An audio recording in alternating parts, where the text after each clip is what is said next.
RadioRetro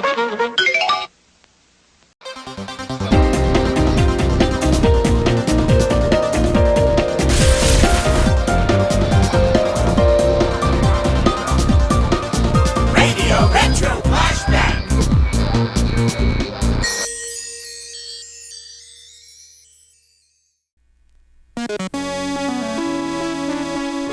Diana Ross finds that film scores score high on the charts. I'm Robert W. Morgan. I'll have that story next when I take a look back at September 1981 in our special year-end Record Report recap, brought to you by Topax and Doublemint Gum. Double image, double decker, a double daring duo on the high trapeze. But the single most favorite double in the world is double good, Doublemint Gum.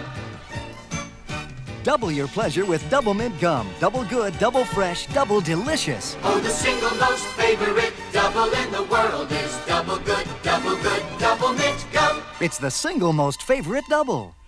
Why have Eileen Shea, Neil Hughes, and Jackie Shue switched to Topex, the pimple medicine with 10% benzoyl peroxide and special buffers? Of all the products that I've tried, I like Topex. It dries up the pimples and it doesn't irritate the rest of my skin. I was using Oxy-10 and one of my friends gave me Topex and it seemed to do a job without drying out your face. It doesn't dry up my skin. It just gets rid of the zits.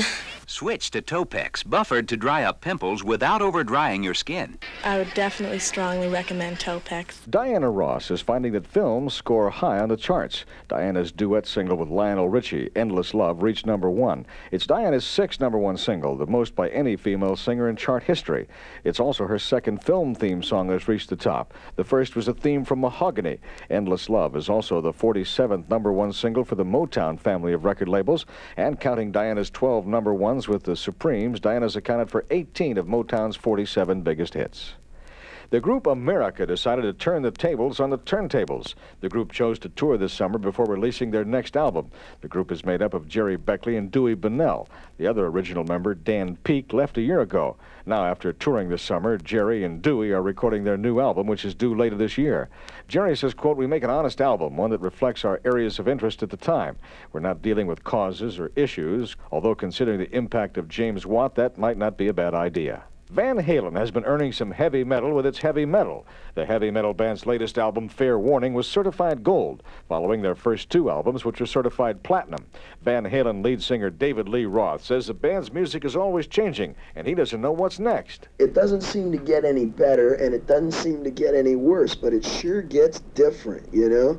And so whatever it'll be, barring any acts of God, Van Halen will continue on in fine style, but it will be very different than we know it now. And I haven't the vaguest idea how. The only thing that matches Van Halen's album sales is the group's sex symbol image, led by David Lee Roth. David says it's simple. Van Halen music makes him feel sexy. You just act the way you feel. That's the key to Van Halen. It is legitimate. It's honest, you know.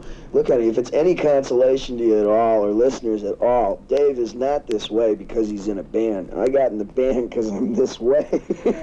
David doesn't take his music or the rock and roll business too seriously. Quite tongue-in-cheek, David talks about what a tough business he's in. With the screaming crowds of 10 to 20,000 people every night, and the jet planes, the world travel, the international cuisine, and the hordes of screaming 18-year-old women and everything. It's man, it really gets on my nerves, but somebody's got to do it. And that great humanitarian David Lee Roth of Van Halen is only too happy to volunteer. I'm Robert W. Morgan, and that's Record Report.